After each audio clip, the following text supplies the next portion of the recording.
to a short introductory video to Time at Work. Time at Work is a highly configurable, multi-company, multi-language, and multi-currency system for the operational management of and financial analysis of professional services organizations. I'm going to log in as a typical project manager.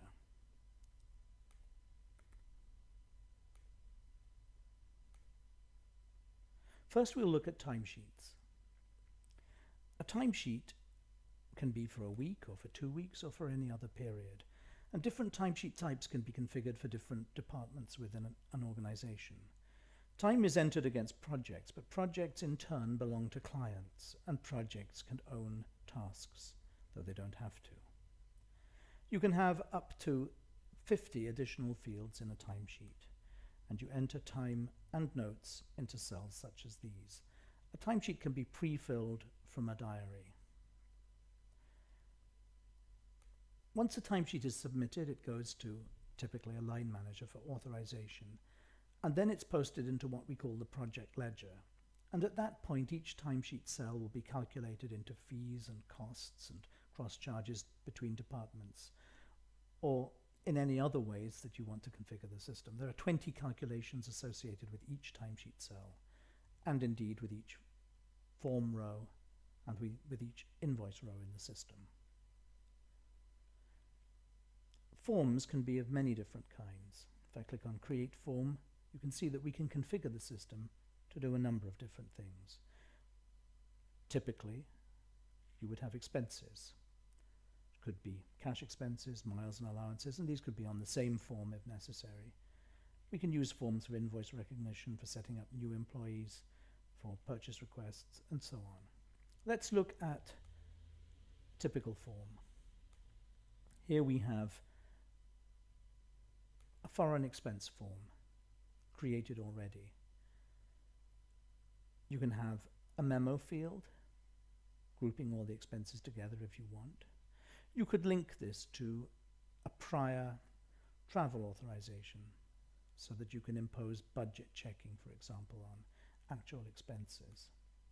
Again, expenses are recorded always against projects, optionally against tasks as well.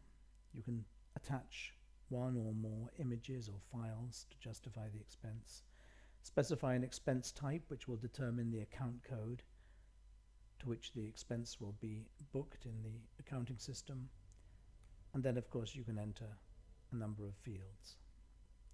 Explanatory notes, whether or not you want to charge this expense to a client, and then the expense value itself in local or foreign currency. If you choose a foreign currency, the system will offer an exchange rate which you might override. But in any case, the system will calculate the expenses into the reimbursement value for the particular employee. When an expense form is submitted, it will go typically to a line manager for authorization.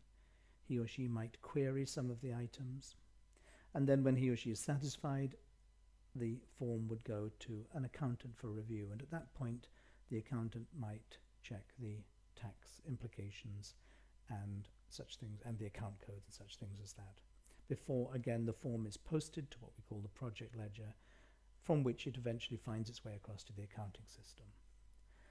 You can have up to 22 workflow stages for a form and 11 for a timesheet. Now, that describes what I call document workflow, where an entire timesheet or an entire form is sent from one employee to another for authorization and review. There is always another perspective in a professional services organization, and that's the project management perspective. And that allows us, and we're able to set up in the system an additional type of authorization. In this case, we call it approval, where all transactions for a given project, whether they're time or their expenses, can be presented to that project's project manager for further approval or alternative approval. Some users of Time at Work use one type of authorization or the other, and some use both. Here, for example, Simon Singh is able to review the time that has come in against his project, and he could, for example, change the status if he wanted to make sure that that particular row is not invoiced to a client. So that's what we call approvals. We've looked at timesheets and timesheet workflow, forms and form workflow, and then at the project manager perspective, approval. We might now look at invoices. Work in progress, that is uninvoiced time and expenses, accumulate in the project ledger. And although there are other kinds of invoicing in time at work, this is the most typical, where a project manager will select a project for which there is work in progress and simply click on Create Invoice.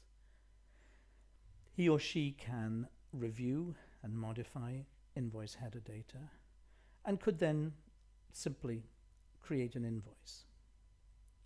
If, for example, I click on Preview here, the system will pick up a Crystal Reports template or a Microsoft reporting template and show what the eventual invoice would look like.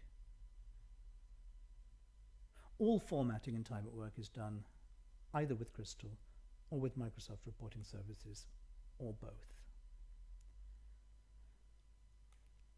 Simon Singh may choose to make some modifications to the value that is to be invoiced. He can open the worksheet, and then he will see all the transactions that are making up that invoice value.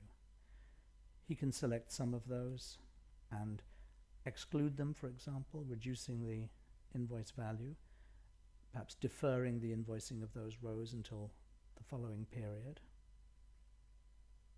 Or he may also decide that he wants to discount particular values up or down to reach the value that he wants to invoice to the client. When he's ready, he'll click on Invoice. But in this case, I think if we click on Invoice, we'll see that there is some additional workflow to be performed, and he will send a message to an approver. Following approval, an invoice may also go to an accountant, where such information as tax and accounts can be reviewed before the invoice is finally created. So we have some workflow around invoicing as well, but it's optional. I'm going to abandon this. Invoicing can be also milestone-based, or it can be fixed price, or you can set up schedules of invoice values if you're invoicing a particular value every month, for example. Time at Work also contains a planning module. Planning can be of many different kinds. We can plan some invoice values, for example, or we can do budgeting for the entire organization, calculating the expected margin for the company based on standard fees and utilization and standard costs. But typically planning is used for projects. If I take this planning profile here, you can set up any number of profiles that work in different ways, and select again that same project, Systems Project UK, and for example, we'll look at the plan from the beginning of May. I can run this, and this will present something that looks like a Microsoft project plan. Indeed, you can import a Microsoft project plan into Time at Work. Here we see particular employees in their particular roles allocated to tasks within that particular project. We also have levels of allocation. Here we see that this level is firm, and in this case the employee will be notified of the allocation. But in other cases we might have a lower level of allocation. Allocation levels are configurable. And of course, a plan becomes a diary for a particular individual, and always an employee can look at his or her diary to see what he or she has been allocated to, and optionally can allocate values, allocate time himself or herself to the diary. And a diary will, optionally, be preloaded into a timesheet so that when filling in a timesheet, an employee has to do less work. Finally, let's look at reporting. As I said at the beginning, Time at Work is designed as a financial analytical system, and these are the kinds of key performance indicators that can be configured.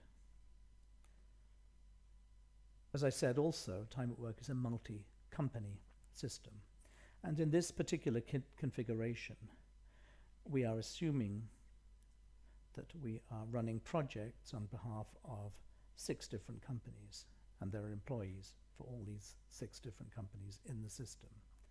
But still, we need to sort out the different KPIs by company.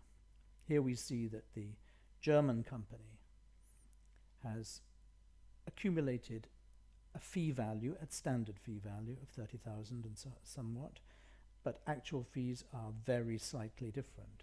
That means that particular projects have been negotiated as having slightly different fees, slightly higher fees, but only very slightly. So there's a variance, positive variance, against standard fees. However, when it came to realization, the actual invoicing of fee value, we didn't quite achieve 100% realization. There might have been some write-offs or some discounting. We have a standard cost that might be attached to each employee or to roles within a department or within a company, so that we can calculate a margin and a margin percentage, and the average achieved rate. Now, despite the fact that each of these companies will have a different base currency, a different accounting currency, we can run reports which show all of the values in a single reporting currency for the group of companies, and in this case I believe it's GBP. So that's the kind of analytical reporting that Time at Work is eventually all about. But of course there's operational reporting too. We might want to look at the diary, showing what all employees are doing on particular days. If I click on the hours value in that particular cell, we see the project that he or she is on. And then there are grid style reports, where we are simply, in this case, showing all timesheet data in the system. It'll take a few seconds to gather those data together. Here we see that there are 15 or 16 pages of data. Each row here represents a particular timesheet cell. And in these grid-style reports, I can group by project name and filter as well. I could group also by employee name and see total values by those groupings. If I scroll to the right, we'll see those total values. And I can, at any point, click on the Excel button and export that into Excel and manipulate it further. So as long as the data are posted into Time at Work, it is easy to get them out. Let's look at one more report. Here, for example, we see a report that shows actuals against project plans.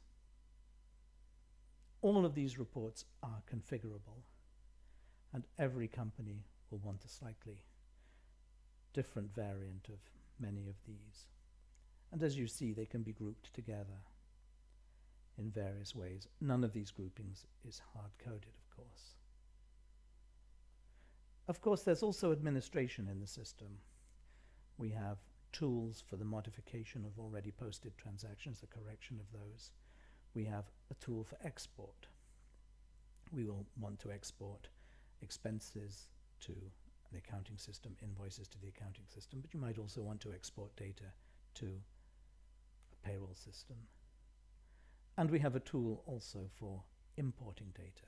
This profile, of course you can have many profiles, is used to pick up an Amex statement and prepare the forms that we saw earlier, which showed for an individual employee what their Amex transactions were, enabling them to allocate them to projects and expense types. Everything is configurable. And of course, We also have the option to maintain employee data, client and project data through this interface.